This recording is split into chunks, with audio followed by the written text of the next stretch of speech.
은혜로운 가사의 귀한 찬양을 감사합니다. 우리 서로 한번 좌우에 인사하겠습니다. 잘 지내셨습니까? 또 인사하십시다.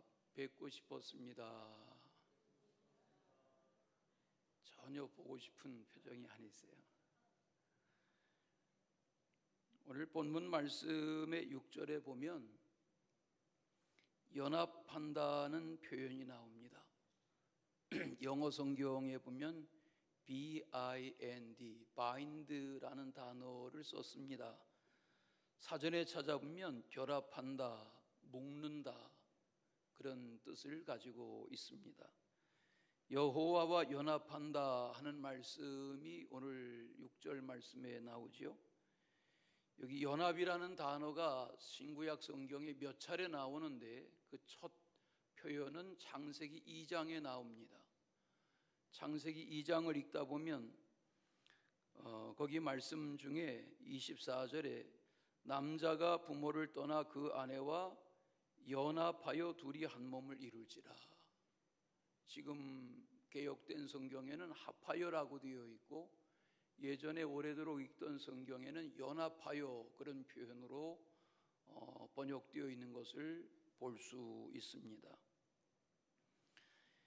여기 연합한다는 말은 하나가 된다, 일치한다 그런 의미를 포함하고 있습니다. 로마서를 읽다 보면 6장 5절에 성도의 부활이 무엇인가 하는 설명을 하면서 그의 죽으심과 같은 모양으로 연합한 자가 되었으면 또한 그의 부활과 같은 모양으로 연합한 자가 될 것이다. 부활이 무엇인지를 연합이라는 표현으로 설명한 것을 봅니다. 골로새서 2장 2절에서는 사랑 안에서 연합하라 이렇게 교훈한 말씀도 찾아볼 수 있습니다. 오늘 본문에 여호와와 연합하며 살아간다는 것은 어떤 삶을 말할까? 호세아서 4장을 읽다 보면 17절에 에브라임이 우상과 연합하였다 이런 책망의 말씀이 나옵니다. 우상과 연합하지 말고 하나님과 연합하며 살라 하는 말씀을 하시는 거지요. 오늘 본문 말씀 6절을 대하시는데 3절에 거슬러 올라가 보시면 거기 3절에도 여호와와 연합한다 그런 말씀이 미리 반복된 것을 볼 수 있습니다. 그러므로 신앙생활이란 우상을 숭배하고 세상을 가까이 하는 연합에서 벗어나서 우상과 연합하고 세상과 연합하는 것에서 벗어나서 하나님과 연합하는 것이 신앙생활입니다. 오늘 말씀의 이사야 56장은 하나님이 베푸시는 구원이란 혈통이나 인종이나 신체적인 조건, 몸이 건강하든 병약하든 그런 신체적인 조건이나 아니면 어느 민족이냐 어느 혈통이냐 그것과 상관없이 하나님의 구원의 은혜를 마음으로 받아 순종하며 하나님을 섬기며 살기 원하는 이들에게 이런 은혜를 주신다. 이렇게 신앙으로 산다는 것은 하나님과 연합하는 것이다 하는 교훈의 말씀이 오늘 말씀에 나옵니다. 좀 더 자세히 보시면 여호와와 연합한다는 것은 첫째는 여호와를 사랑하여 섬기는 자가 되는 것이다. 그런 말씀이 오늘 본문 속에 있지요. 사람들은 누구나 좋아하는 거, 또 관심이 있는 거, 사랑하는 거, 거기에 시간을 쓰고 관심을 쏟고 재물을 씁니다. 그렇지 않습니까? 여러분 한 달 수입이나 1년 수입 중에서 그 수입의 지출의 비중을 보면 내가 혹은 우리 가정이 여기에 치중하며 살고 있구나 하는 것을 그 경제생활 또 시간 사용을 보면 스스로 진단할 수가 있습니다. 우리나라에 지금은 살만한 세상이 됐으니까 여기저기에 아름다운 식물원들이 많고 수목원들이 많고 하지만 과거에는 그렇게 잘 가꾸어진 수목원이 흔하지 않았습니다. 지난 2009년, 아주 오래된 일이 아닙니다. 지난 2009년도에 40여 년 동안 베일에 가리워 있던 충남 태안의 천리포 수목원이라는 곳이 세상에 공개되기 시작했습니다. 그 이전에는 아무나 그 수목원에 들어갈 수가 없었습니다. 공개되고 보니까 세상이 깜짝 놀랐습니다. 이제는 아시아와 세계가 주목하는 그런 수목원의 하나로 자리 잡고 있는 것입니다. 거기에는 세계 60개 나라에서 들여온 13,000종의 수목이 자라고 있습니다. 우리나라의 식물 가지수만도 4,500여 가지를 다 모아다가 거기서 가꾸고 배양하고 번식하고 관리하고 자리매김하게 했습니다. 누구와 그렇게 했는가? 한 사람입니다. 칼 페리스 밀러라는 이 사람인데, 이 민병갈이라는 이 사람이, 방송실이요, 이 사람이요. 네, 우리 예행 연습 안 하고 예배해도 방송실 잘 하십시다. 이 사람인데, 이 한 사람이 40년 동안 꽃을 사랑하고 나무를 사랑하고 식물을 사랑하니까 나라가 주목하고 아시아가 주목하고 세계가 주목하는 엄청난 일을 이룬 것입니다. 이 사람은 우리나라에 1945년도에 일본을 거쳐서 미국 해군 장교로 일본을 거쳐서 우리나라의 통역관으로 정보장교로 와서 있다가 한국을 너무 좋아해서 한국에 자리 잡고 군대에서 제대한 후에 서울의 증권가에서 일하면서 벌어들이는 수입을 가지고 세계의 희귀한 식물들을 다 찾아 모아서 평생을 여기에 가꿨습니다. 여기 보시면 1921년도에 나서 101살을 살았습니다. 한 사람의 삶의 업적이 뭘 사랑하니까 그 업적이 말로 설명할 수 없는 엄청난 일을 이루는 것입니다. 사람들 중에는 무슨 수석을 사랑하거나 아니면 무슨 분재를 사랑하거나 새를 사랑하거나 물고기를 사랑하거나 아니면은 길고양이를 사랑해서 자기의 수입과 시간을 거기에 다 쏟는 길고양이 사랑하는 이들도 있습니다. 어떤 이들은 집안의 유기견들을 다 불러 모아서 온 집안을 다 개판으로 만들며 그 유기견 사랑하는 일에 정성을 쏟고 삶을 투자하는 이들도 있습니다. 왜 저러고 살까? 그러지만 사랑하기 때문입니다. 사랑하면 거기에 모든 것을 집중하는 겁니다. 시간을 쏟고 재물을 쏟고 에너지를 쏟고 그러하는 겁니다. 오늘 말씀에 보니까 여호와를 사랑하며 섬기는 증거가 여호와와 연합된 삶이다 그랬습니다. 여호와와 연합했다는 증거는 하나님을 사랑하는 겁니다. 하나님을 섬기는 것입니다. 오늘 읽은 말씀은 56장, 이사야 56장 아닙니까?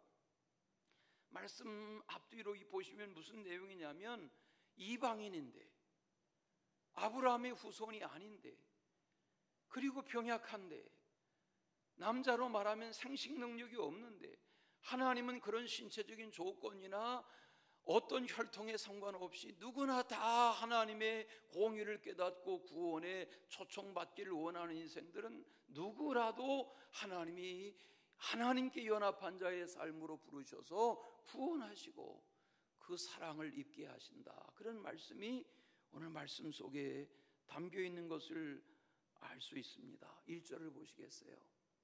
56장 이사야서 1절을 보시면 너희는 무엇을 지키며 정의를 지키며 무엇을 행하라? 의를 행하라.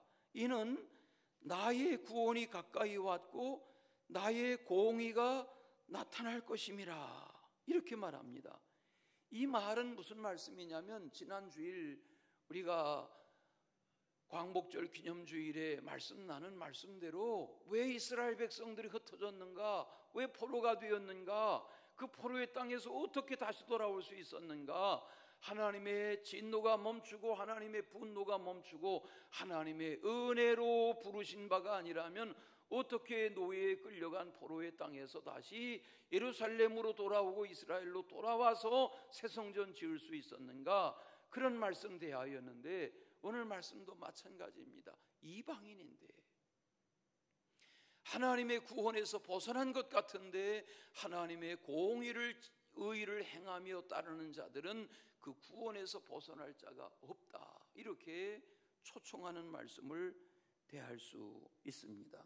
이 무슨 말씀입니까? 1절에 공의를 실천하며 공의를 지키며 의를 행한다는 말은 아브라함의 후손이냐 할례받은 백성이냐 그것이 문제가 아니라 하나님의 사랑을 깨닫고 부르심을 깨달으면 누구라도 하나님의 사랑받는 백성으로 살아갈 수 있다는 말이죠.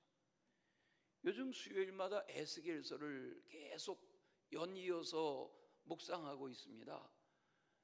얼마 전에는 에스겔 22장, 며칠 전에 에스겔서 22장의 끝자락을 수요일 밤에 묵상했습니다. 거기 보면 하나님이 화가 나셔서 진노하시겠다 말씀하시는 그런 말씀이 나오는데 거기 대상이 누구냐면 선지자야, 제사장들아, 고관들아, 백성들아 이렇게 지목해서 말씀하세요.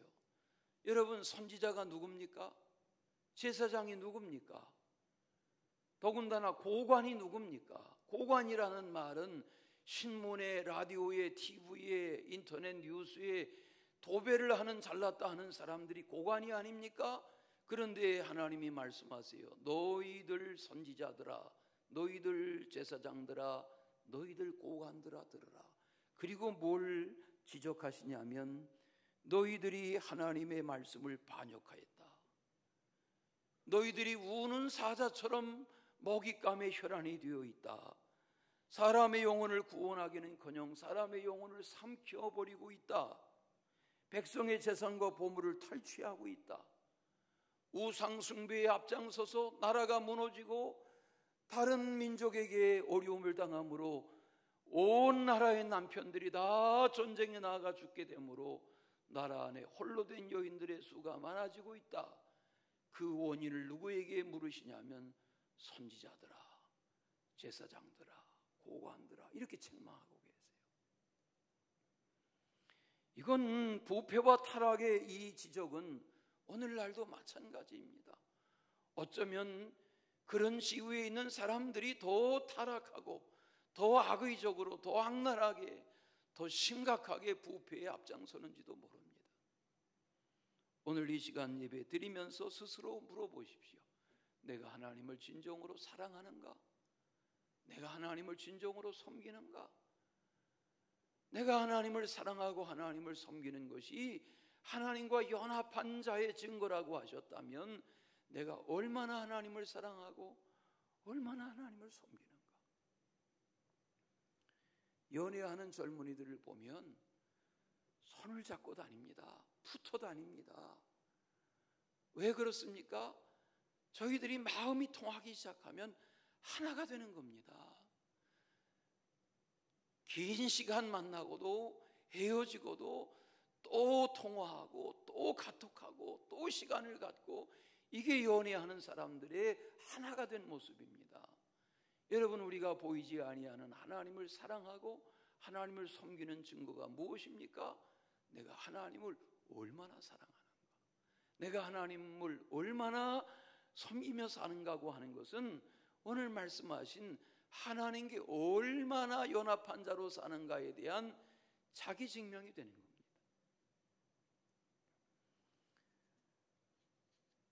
십계명을 아시죠?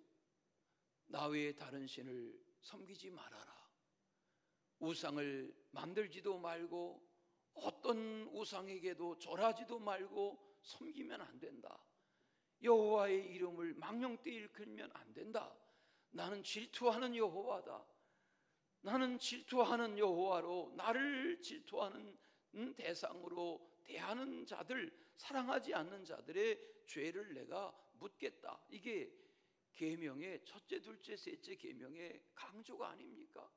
가만히 들여다보면 왜 하나님이 하나님의 이름조차 함부로 부르지 말라 하셨을까? 이건 하나님을 사랑하고 하나님을 귀하게 여기고 섬기는 증거죠. 여러분 그렇지 않습니까?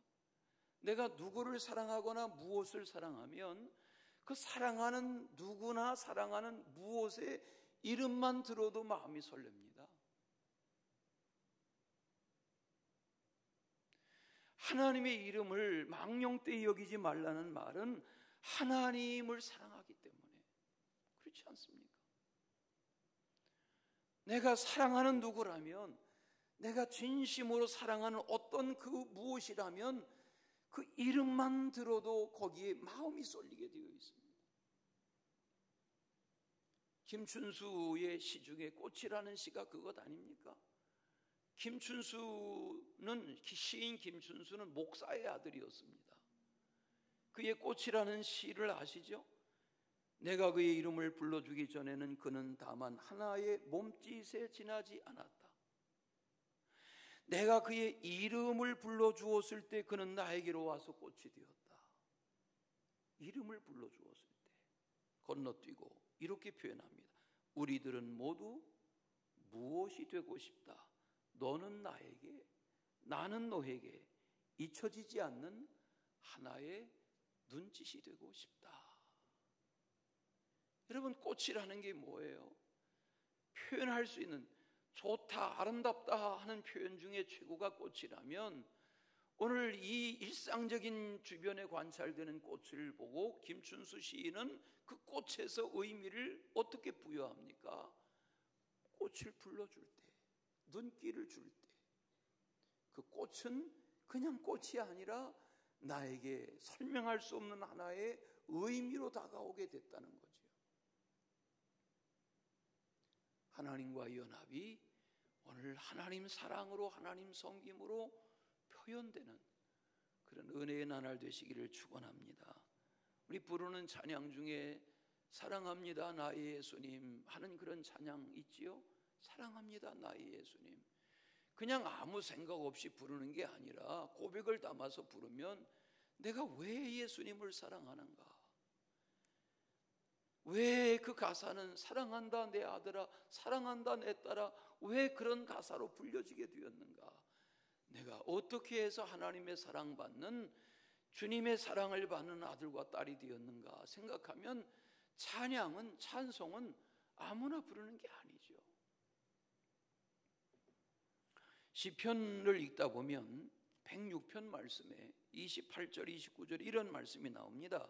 그들이 또 부올의 바알과 연합하여 죽은 자에게 제사한 음식을 먹어서 그 행위로 주를 경록해 함으로써 재앙이 그들 중에 크게 유행하였다. 여기 보면 바알과 연합해서 하나님의 진노를 샀다, 그런 말씀이 나와요. 바알과 연합했다는 말이 뭘까요? 여러분 지금 이 시간 스스로에게 물어보세요. 내가 하나님 하나님 하며 사는 것 같지만 여기 주님이 지적하시는 바알과 연합했다는 이 진노와 책망이 내 삶에서는 뭘 말하는 걸까? 어떤 때에 하나님이 나에게 내가 바알과 연합하고 있구나 라고 진노하시는 경우가 어떤 경우일까? 스스로 관찰해 보십시오. 마리아가 향유옥합을 깨서 예수님의 발에 붓고 머리카락으로 씻을 때 제자 중에 하나였던 가룟 유다는 화를 냈다고 그랬습니다. 그때 예수님은 이 마리아의 헌신을 이렇게 말씀하십니다. 가만두어, 가만두어.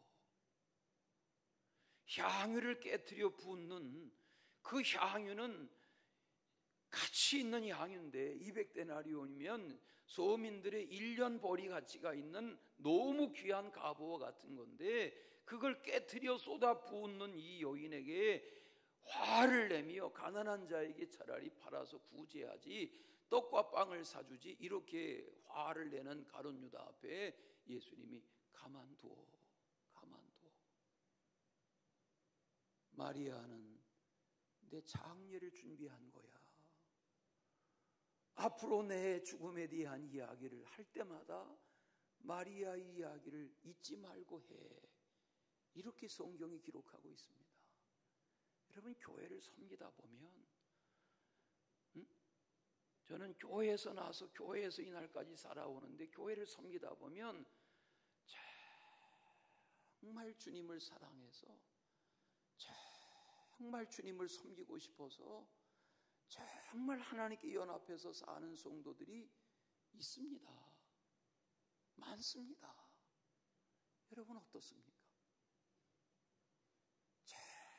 정말 좋은 것 있으면 사랑하는 분에게, 사랑하는 사람에게 그 좋은 것 나누고 싶어 하는 것처럼, 하나님을 정말 사랑하는 이들은 그 하나님을 사랑하기 때문에, 하나님을 섬기기 때문에 하나님에게 연합한 그 열매가 풍성한 겁니다.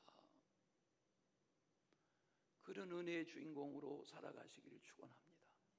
두 번째는 언약과 안식일을 굳게 지키는 자가 여호와와 연합한 자라고 그랬습니다.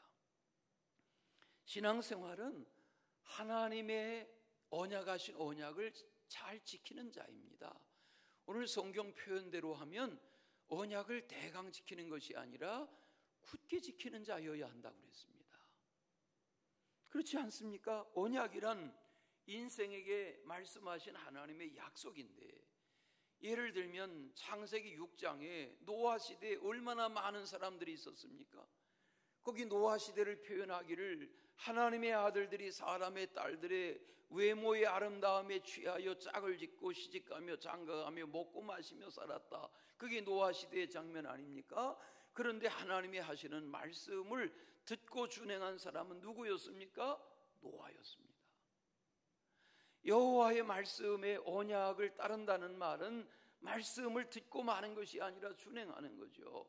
그 창세기 6장을 읽다 보면 이런 말씀 나옵니다. 노아는 하나님이 자기에게 명하신 대로 다 준행하였더라. 다라는 표현이 나옵니다. 건성 대강 아니 아니라 다 준행하였다고 그랬습니다.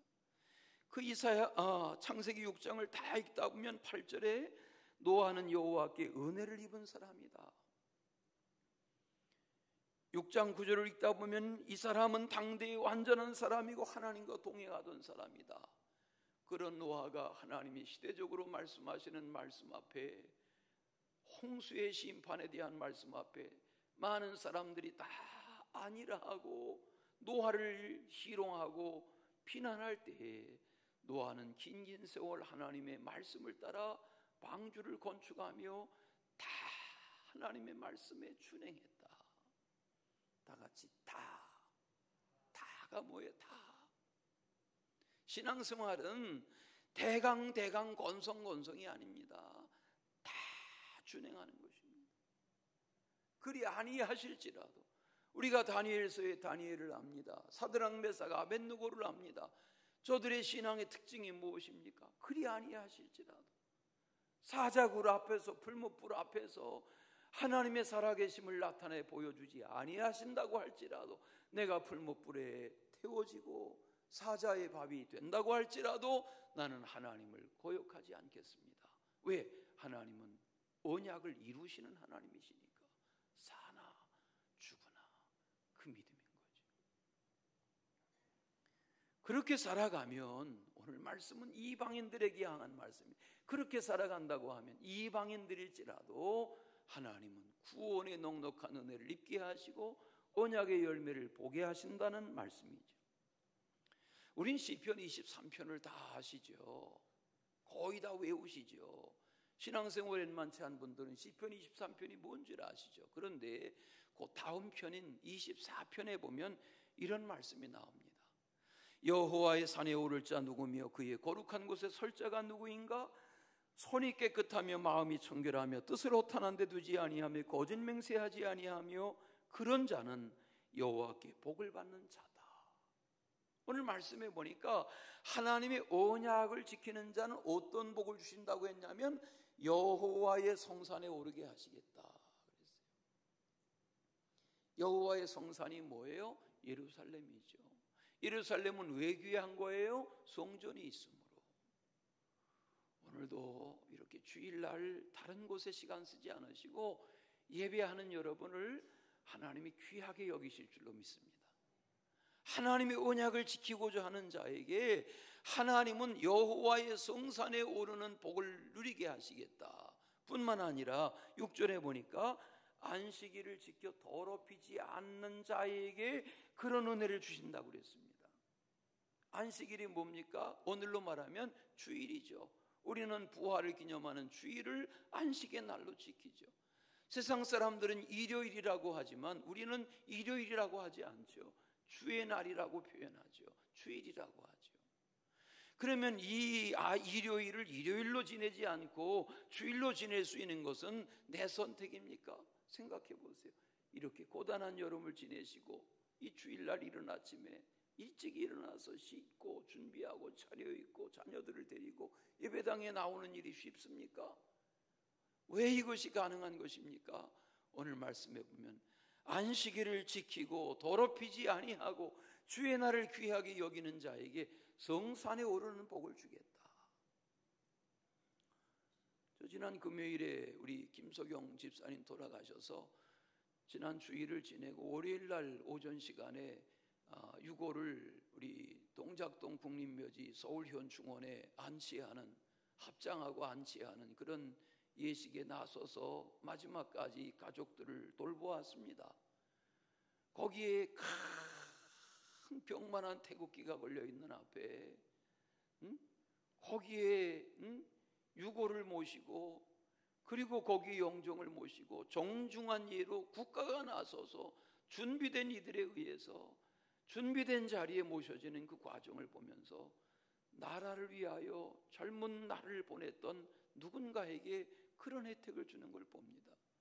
그 장례 기간 동안에 따님을 잠깐 만나서 대화하는데 따님이 그러세요. 목사님, 우리 아버지가 요양원에 계신 동안에 하루걸로 투석을 하고 그런 날을 지내셨지만 거기 돌보는 요양사에게 옷을 차려입고 중절모를 쓰시고는 오늘 무슨 요일이냐고, 나 교회 가고 싶다고, 예배당에 좀 데려다 달라고 그 말씀을 여러 차례 하셨다는 거예요. 최근에 옷을 차려입으시고.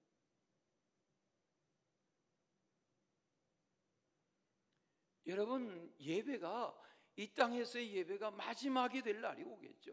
예수님께서 마지막 6월절 만찬하시면서 이 땅에서 포도나무에서 나오는 포도주를 마지막 먹는 날이다, 이런 말씀하신 것처럼 마지막 예배의 날이 오겠죠.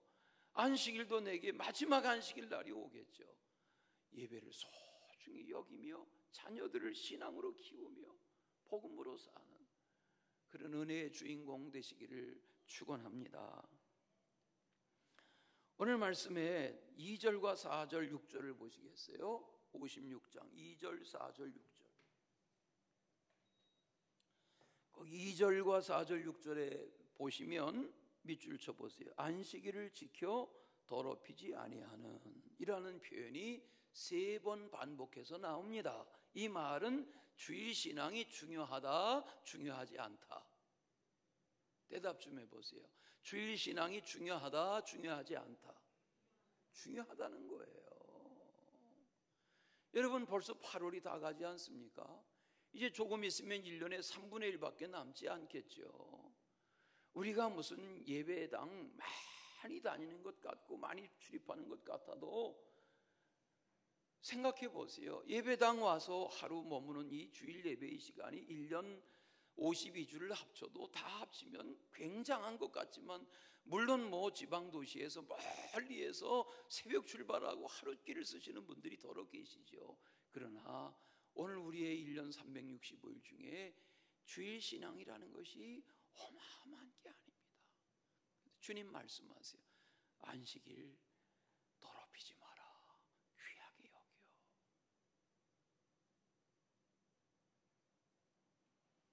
이걸 오늘 말씀해 보니까 2절에서는 이렇게 말했어요.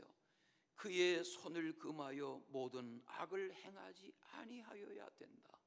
안식일을 제대로 지키는 신앙이라는 건 뭐예요? 2절에 보니까 손을 금해서 악을 행하지 아니해야 된다. 4절에 보니까 하나님이 기뻐하는 일을 선택해서 해야 된다. 이게 안식일 신앙이라는 거예요. 안식일을 지켜 더럽히지 않고 바르게 지킬 수 있어야 된다. 고라 자손의 시편 중에 84편, 시편 84편에 보면 10절에 이런 말씀 나옵니다. 우리가 잘 아는 유명한 말씀입니다. 주의 궁정에서의 한날이 다른 곳에서의 첫날보다 나은즉 악인의 장막에 거하는 것보다 내 하나님의 성전에 문지기로 있는 것이 좋습니다. 그러니까 안식일 신앙, 하나님의 성산에 오르게 하시고 성전에서 예배하게 하시고 하나님의 안식의 날을 귀하게 여기는 자의 신앙이라는 것은 거저 주어지는 신앙이 아니라 복합적으로 하나님의 주시는 놀라운 은혜라는 거지요. 하나님은 성막을, 모세 때의 광야의 성막을 성막이라고도 하셨지만 회막이라 하셨어요.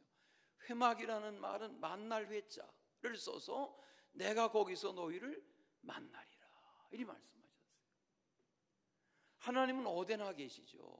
그러나 하나님은 그 지으라 하신 하나님의 집에서 그곳을 하나님의 거룩한 집이라 말씀하실 뿐만 아니라 그곳이 내가 너희를 만나는 곳이 되겠다. 회막이라 하셨어요. 오늘 예배당에 나와서 예배하는 여러분들이 하나님을 만나고 돌아가시기 바랍니다. 왜? 하나님 이곳에서 너희를 만나주겠다고 하셨으니까.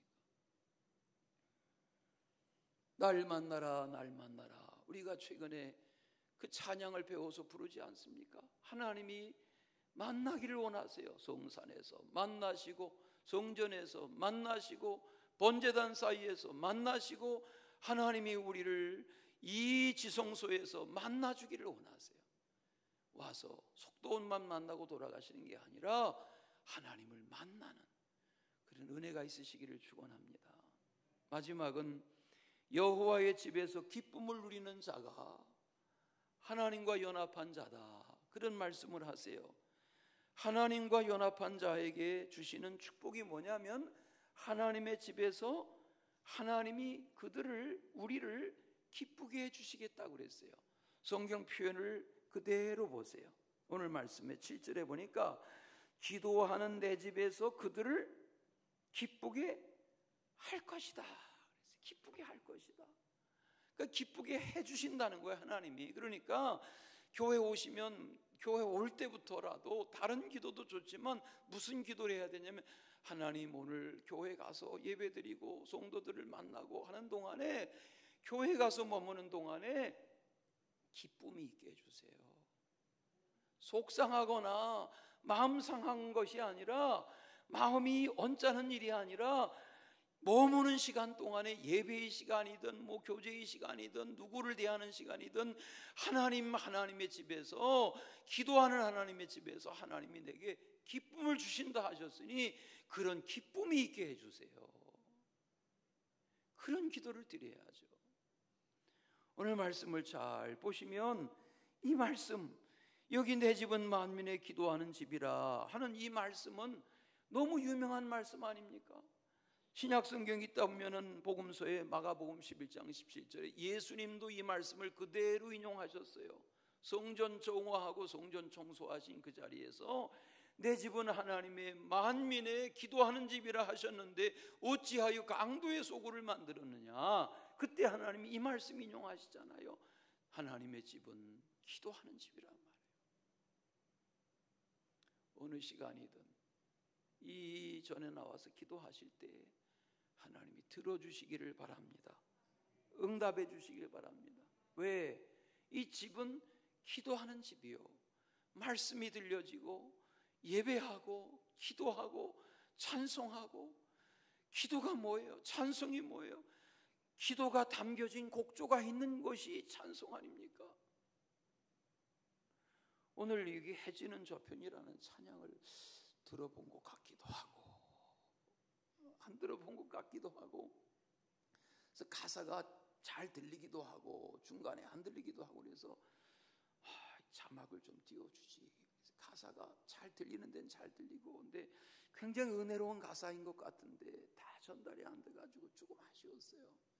근데 보니까 굉장히 은혜로운 찬송인 건 분명해요. 하나님 안에서 우리가 이 은혜를 누려야죠. 하나님의 집에서 누리는 기쁨. 우리 인사 좀 하십시다. 저를 보시고 제발 좀 기쁘게 좀 사십시오. 인사 좀 하십시다. 그냥 그런 인사할 기운조차 없습니까?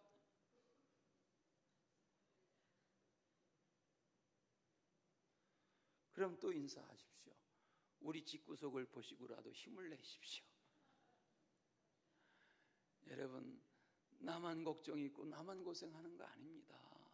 저 집은 뭐가 그렇게 좋나. 그러나 들여다보면 다 거기서 거깁니다. 부러워할 거 없습니다. 오늘 하나님 뭐라고 말씀하세요? 내 집에서 기쁨을 누리게 할게, 기뻐하게 할게.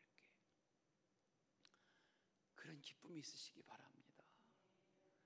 자, 오늘 말씀이 주는 말씀의 은혜가 그런 거죠. 예? 자, 세상 사람들은 경험해 보지 못한 이런 기쁨을 찾아요. 그래서 마약에도 손을 대고 무슨 노름도 하고 도박도 하고 술에 취해 보기도 하고 무슨 성적인 일탈의 그런 잘못에 빠지기도 하고, 이런 이들이 많지만 성도가 누리는 기쁨이라는 것은 하나님이 주시는 기쁨이기 때문에 그런 것과는 비교할 수 없는 기쁨인 거죠. 최근에도 우연히 무슨 신문에 보다 보니까 요즘 TV 제대로 안 보는데, 전에 이렇게 어린 애들 데리고 나와서 한참 입담 좋게 한국말을 하던 외국인 변호사 누구 있어요, 연예인. 그런데 언제부터 안 보인다 그랬는데 최근에 보니까 왜 이가 안 보였나 그랬더니 마약에 손을 대가지고 방송에 나올 수가 없는 형편이 된 거예요. 얼마나 한국말도 잘하나 몰라요. 얼마나 친화적이고. 그런데 한번 잘못 빠지고 나니까. 근데 그가 지금 그런 근신 기간을 지내면서 하는 말 중에, 나처럼 마약에 손을 대는 이도 문제지만 이 마약의 공급 루트를 차단해야 됩니다. 그 얘기예요. 그 얘기는 마약에 손을 댄 나도 나쁘지만 이 마약이 우리의 곁에 오지 못하도록 국가가 막아야 됩니다. 이 이야기는 앞으로 마약의 문제는 흡연가들이 담배 못 끊는 것처럼 심각한 문제가 될 겁니다. 왜? 거기서 기쁨을 찾아보려고 하니까. 부탁합니다. 어린 아이들도 마찬가지. 우리는 하나님의 집에서 기쁨을 누려야 합니다. 그리고 그 만족으로 인해서 세상의 어떤 기쁨의 유혹이라도 끊을 수 있어야 합니다. 하나님의 주시는 기쁨 안에서 그 누리는 기쁨으로 인해서 우리는 세상의 어떤 기쁨으로라도 유혹이 되지 않아야 합니다. 우리 부르는 무슨 복음성 가지고 우리 그렇게 잘 요즘 경쾌하게 부르지도 않지만 이 기쁨, 그런 찬양이 있어요. 이거는 그냥 불러서는 재미도 없어요. 이러면서 해야 재미있죠, 율동하면서. 근데 이 기쁨이라는 게 어떻게 생각하면 100명이 불러도 그 기쁨의 찬양을 정말 몰입해서 부를 수 있는 사람은 몇 없습니다. 스스로 물어보십시오. 내가 정말 그런 찬양 부를 때 이 기쁨하고 그렇게 부를 수 있을까? 그런 기쁨이 내게 있나? 기쁨의 근원 되시는 하나님 안에서 물어보세요. 내가 왜 우울하게 살고 왜 기쁘게 살지 못하나? 하나님 말씀하세요. 내가 내 집에서 기쁨을 줄게 라고 말씀하세요. 오늘 주님의 이 선물을 안고 돌아가시는 축복의 주인공 되시기를 축원합니다. 사랑의 주 하나님 아버지, 우리 각 사람의 기쁨과 소망의 근원이 되시는 주님 안에서 이 온전한 은혜를 누리며 하나님과 전적으로 연합하여 사는 복음의 사람들답게 하여 주옵소서. 예수 그리스도의 이름으로 기도하옵나이다. 아멘.